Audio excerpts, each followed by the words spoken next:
ಶ್ರೀ ಗುರುಭ್ಯೋ ನಮಃ. ಶ್ರೀಮನ್ಮಹಾಗಣಾಧಿಪತಯೇ ನಮಃ.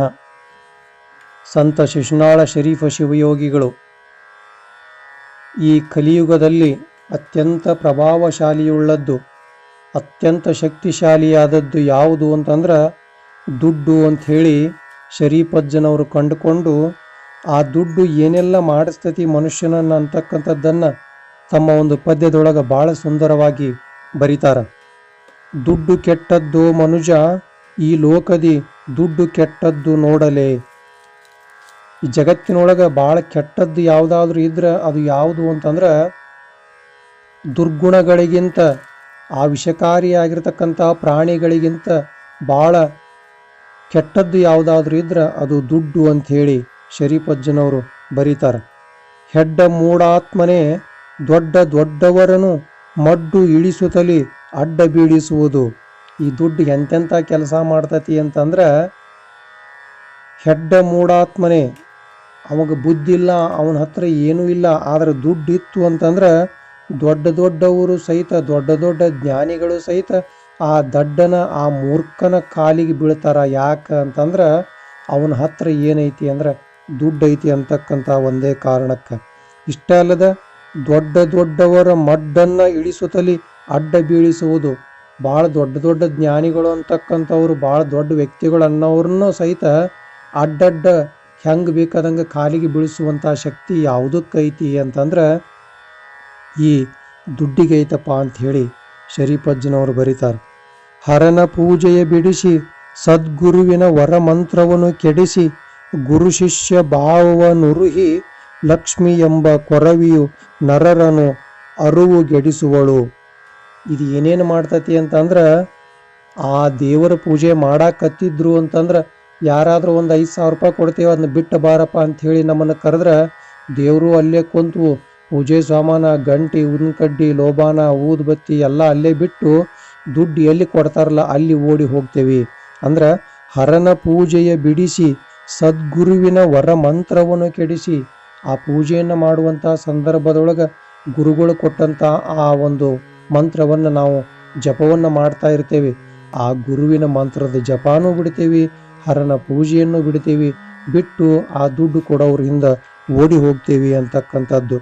ಗುರು ಶಿಷ್ಯರ ಭಾವವ ನರುಹಿ ಲಕ್ಷ್ಮಿ ಎಂಬ ಕೊರವಿಯು ನರರನು ಅರುವು ಗೆಡಿಸುವಳು. ಅದಕ್ಕೆ ಈ ಲಕ್ಷ್ಮಿ ಅಂತಕ್ಕಂಥವಳು ಏನು ಮಾಡ್ತಾಳಂದ್ರೆ, ಗುರು ಶಿಷ್ಯರಂತಕ್ಕಂಥ ಭೇದವನ್ನು ಒಗೆದು ಏನು ಮಾಡಿಬಿಡ್ತಾಳಂದ್ರೆ ಅವರೆಲ್ಲರ ಅರಿವನ್ನು, ಅವರ ಜ್ಞಾನವನ್ನು ಕೆಡಿಸಿ, ಗುರು ಶಿಷ್ಯರ ಜ್ಞಾನವನ್ನು ಕೆಡಿಸಿ ಭೇದವನ್ನು ಅಳಿಸಿ ಗುರು ಶಿಷ್ಯರ ಒಳಗೆ ಜಗಳ ತಂದಿಡುವಂಥ ಕೆಲಸವನ್ನು ಯಾರು ಮಾಡ್ತಾರ ಅಂತಂದ್ರೆ ಈ ಜಗತ್ತಿನೊಳಗೆ ಆ ಲಕ್ಷ್ಮಿ ಮಾಡ್ತಾಳ. ಅದಕ್ಕೆ ಇಲ್ಲಿ ಭಾವನ ಹೋಗಿಬಿಡ್ತತಿ. ನಾನು ಶಿಷ್ಯ ಅಂತಕ್ಕಂಥ ಭಾವ ಶಿಷ್ಯನಿಗೆ ಹೋಗ್ತತಿ, ನಾನು ಗುರು ಅಂತಕ್ಕಂಥ ಭಾವ ಗುರುವಿಗೆ ಹೋಗ್ತತಿ. ಆ ಕಾರಣ ಏನಪ್ಪ ಅಂದ್ರೆ ಅಲ್ಲಿ ದುಡ್ಡು ಇತ್ತಂದ್ರೆ ನನಗೆ ಬೇಕು ನಿನಗೆ ಬೇಕಂತಕ್ಕಂಥ ಒಂದು ಕಿತ್ತಾಟದೊಳಗೆ ಆ ಲಕ್ಷ್ಮಿಯ ಒಂದು ಪ್ರಭಾವದಿಂದ ಗುರು ಶಿಷ್ಯರ ಭಾವನೆ ಅನ್ನೋದು ಏನಾಗ್ತದಂದ್ರೆ ಅಳುಕಿ ಹೋಗ್ತತಿ. ಇಂತಹ ಲಕ್ಷ್ಮಿಯನ್ನ ಶರೀಫಜ್ಜವರು ಎದಕ್ಕೆ ಹೋಲಿಸ್ಯಾರಂತಂದ್ರೆ ಆ ಕೊರವಂಜಿಗೆ ಹೋಲಿಸಿದಾರ.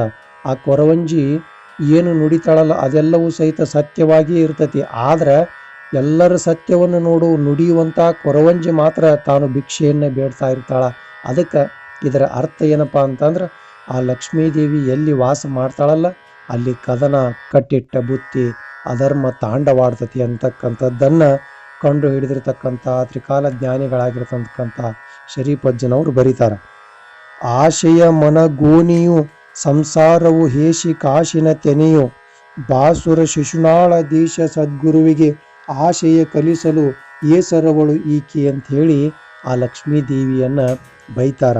ಆಶೆಯ ಮನೆಗೊನಿಯು, ಈ ಲಕ್ಷ್ಮಿ ಅಂತಂದ್ರೆ ಆಶೆ ಅಂತಕ್ಕಂಥ ಒಂದು ಆ ಬಾಳೆಹಣ್ಣಿನ ಗೊನಿ ಇದ್ದಂಗೆ, ಸಂಸಾರವು ಹೇಸಿ ಕಾಶಿನ ತೆನೆಯು, ಈ ಸಂಸಾರ ಅನ್ನೋದು ಹೇಸಿಯಾಗಿರ್ತಕ್ಕಂಥ ಅತಿ ಹೀನಾಯವಾಗಿರ್ತಕ್ಕಂಥ ಆ ದುಡ್ಡಿನ ಒಂದು ಏನಪ್ಪ ಅಂದ್ರೆ ತೆನೆ ಇದ್ದಂಗೆ.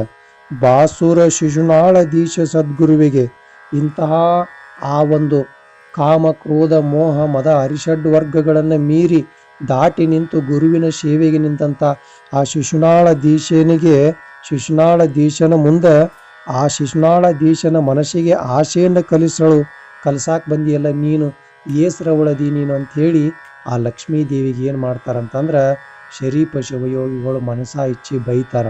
ಬೈದು ಅದಕ್ಕೆ ಏನು ಬರೆದು ಅಂದ್ರೆ, ದುಡ್ಡು ಕೆಟ್ಟದ್ದು ಮನುಜ ಈ ಲೋಕದಿ, ದುಡ್ಡು ಕೆಟ್ಟದ್ದು ನೋಡಲೆ, ಹೆಡ್ಡ ಮೂಢಾತ್ಮನ ದೊಡ್ಡ ದೊಡ್ಡವರನ್ನು ಮಡ್ಡು ಇಳಿಸುತ್ತಲೇ ಅಡ್ಡ ಬೀಳಿಸುವುದ ಅಂತಹ ಈ ದುಡ್ಡು ಕೆಟ್ಟದ್ದು ಮನುಜ ಅಂಥೇಳಿ ಶರೀಫಜ್ಜವರು ಬರೀತಾರ. ಅಂತಂದ್ರೆ ಈ ದುಡ್ಡಿನ ಹಿಂದೆ ಹೋದವರೆಲ್ಲ ದಡ್ಡರಾಗ್ಯಾರ, ಹೆಡ್ಡರಾಗ್ಯಾರ, ಮೂರ್ಖರಾಗ್ಯಾರ, ಅಷ್ಟ ಯಾಕ ಹುಚ್ಚರಾಗ್ಯಾರ, ಕೊಲೆಗಡಕರಾಗ್ಯಾರ, ಏನು ಮಾಡಬಾರದಲ್ಲ ಎಲ್ಲವನ್ನ ಮಾಡಿದಾರ. ಎದರ ಸಲುವಾಗಿ ಅಂದ್ರೆ ಈ ದುಡ್ಡಿನ ಸಲುವಾಗಿ ಅಂತಕ್ಕಂಥದ್ದನ್ನ ಮನಗಂಡಿರ್ತಕ್ಕಂಥ ತ್ರಿಕಾಲ ಜ್ಞಾನಿಗಳಾಗಿರ್ತಕ್ಕಂಥ ಕನ್ನಡದ ಕಬೀರರಾಗಿರ್ತಕ್ಕಂಥ ಸಂತ ಶಿಶುನಾಳ ಶರೀಫ ಶಿವಯೋಗಿಗಳು ಈ ಪದ್ಯವನ್ನ ಬರೆದು ಯಾವುದೇ ಕಾಲಕ್ಕೂ ಹರನ ಪೂಜೆ ಗುರುವಿನ ಒಂದು ಸೇವೆಯನ್ನ ಬಿಡಬಾರದು.